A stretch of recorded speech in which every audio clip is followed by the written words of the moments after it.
안녕하세요, 콩알맘입니다.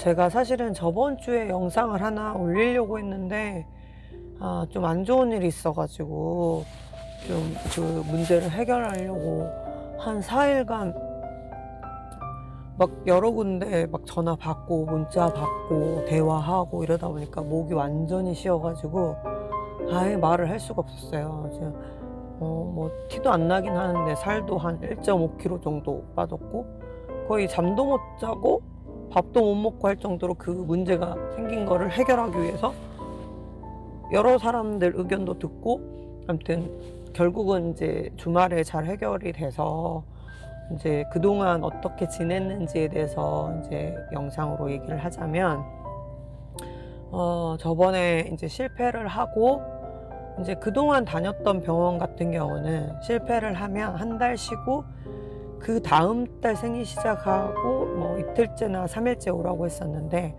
여기서는 실패했는데도 불구하고 다음 달에 이제 생리 끝나고 한번 오라고 했었어요.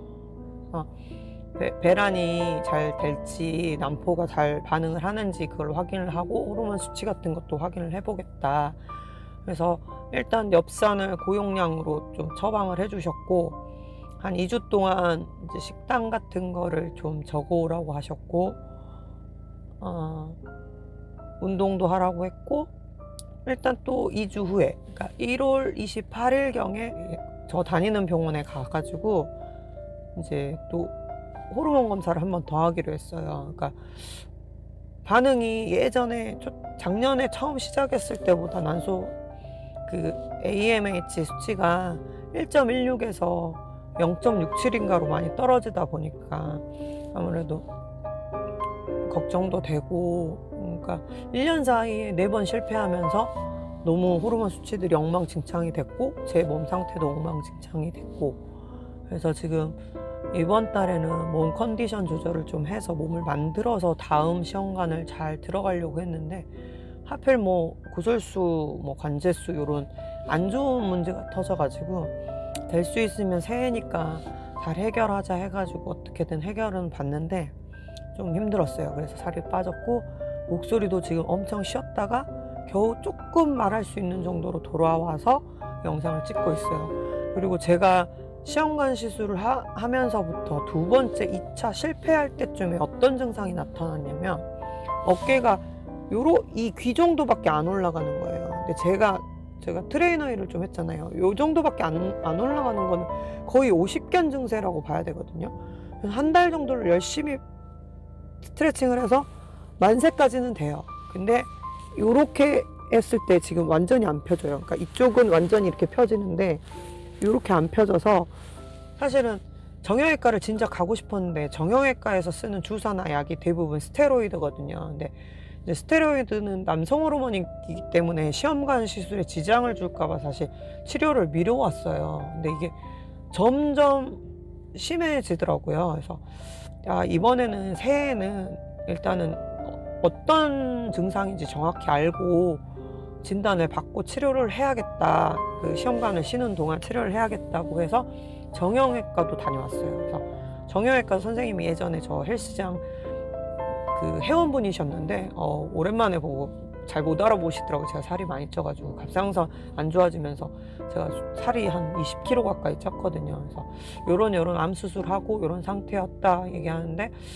직접적인 갑상선암 수술 후유증으로 인한 이런 팔 굳는 현상에 대한 논문은 잘 없어가지고 명확히 그게 암 후유증이라고 말할 수는 없다. 근데 진단은 일단 엑스레이랑 다 찍고 증상을 보니 이제 50견이 맞다 그러시더라고요. 그래서 50견 치료 같은 경우는 스테로이드 주사도 있고 약을 먹는 방법도 있는데, 지금 보니까 이게 만세가 안 되는 정도가 아니고 만세를 하는 정도고, 자다가 통증이 있는 정도는 아니면, 그동안 그래도 트레이너였는데 본인이 노력해갖고 만세까지 된다는 거는 앞으로 좋아질 확률이 좀 있다는 거기 때문에 50견 증세를 그냥 놔두면 점점 팔이 굳는데요. 근데 본인이 계속 스트레칭을 하면 한 6개월 이상을 하다 보면 좀 좋아질 수 있다고, 지금 상태로 봐서 만세가 되는 걸 보면 그래도 좋아지고 있다고. 근데 이제 언제까지 이걸 해야 되고 언제까지 좋아지는지 나빠지는지도 모르는 채 하니까 답답했을 거라고. 그러니까 앞으로 한 6개월 더 노력한다 생각하고 팔을 풀어라고. 그리고 이제 아무래도 시험관을 계속 준비를 하니까 스테로이드 같은 경우는 득보다는 실이 많거든요. 그러니까 많이 찾아들 보시면 다 나올 거예요. 그래서 물론 통증을 즉각적으로 완화는 시킬 수 있는데 시험관을 하면서 스테로이드 제제를 써서 영향이 오는지도 이제 그 선생님 같은 경우 명확히는 모르겠지만 그래도 안 쓰는 게 낫지 않겠냐 이거예요. 왜냐면 막 여성 호르몬 투입하고 막 있는데 또 스테로이드까지 막 투입하는 건 좀 너무 제 생각에는 교란이 올 것 같더라고요. 그래서 결론적으로는 그 정형외과적 치료는 스테로이드밖에 없기 때문에 일단은 스트레칭과 운동으로 풀어라. 그래서 이제 결론은 내 팔 같은 경우는 이렇게 했을 때 완전히 펴질 때까지 스트레칭 해라. 그리고 열중 시어가 될 때까지. 근데 한쪽이 이쪽 어깨가 열중 시어가 지금 안 돼요. 그냥 만세가 요 정도밖에 안 됐다가 만세가 팔을 쭉 뻗을 정도까지는 만들어 놨거든요.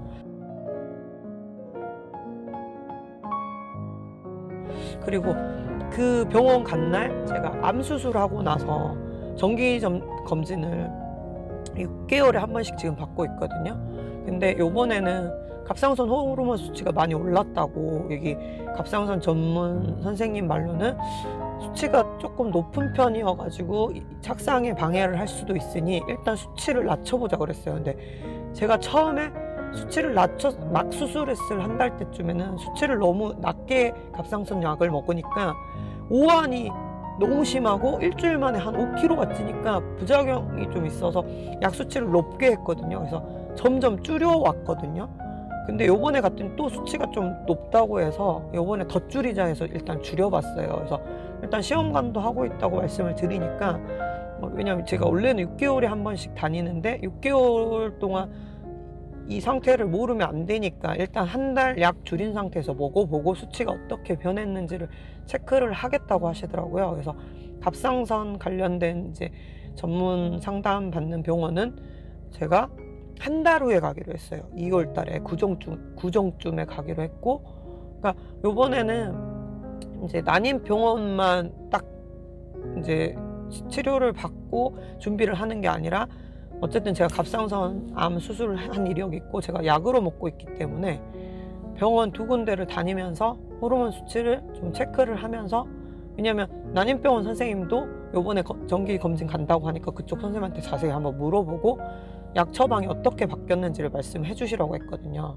그래서 일단은 엽산만 지금 처방 받았고, 갑상선 약은 갑상선 전문의한테 수치가 좀 높다는 말을 듣고 낮춘 상태고 지금 이런 상태예요. 그래서 뭐 당장 다음번 차수에 성공할지 안 할지는 모르겠지만 우선적으로는 그전에는 무조건 시험관 시술을 진행하는데 급급했는데 요번에는 조금 제 건강 상태를 좀 살피면서 진행을 하려고 저는 마음을 먹었어요. 그래서 만약에 뭐 그날 채취가 안 되면 조금 더 몸을 만들어서 하더라도 이런 마음으로 좀 어차피 늦어진 거 급하게 하지 말고 몸 상태를 좀 만들어가면서 살도 빼고, 제가 또 좀 충격이었던 게 콜레스테롤 수치가 좀 높게 나왔었거든요 저번에. 근데 이제 또 좀 지나니까 낮아지기도 했는데 이게 막 몸이 왔다 갔다 난리 부르스더라고요. 그러니까 건강 상태가 그닥 좋지는 않은 것 같아요. 그래서 고지혈증 위험도 있다 이런 소리까지 들으니까 너무 충격인 거예요. 제가 항상 트레이너 할 때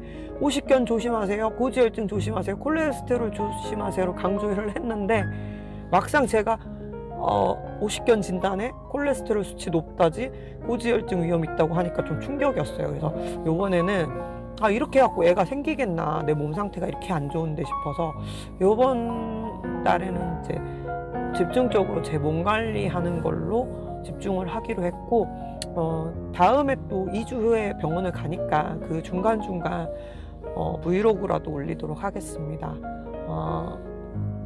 다음 영상에서 뵙겠습니다.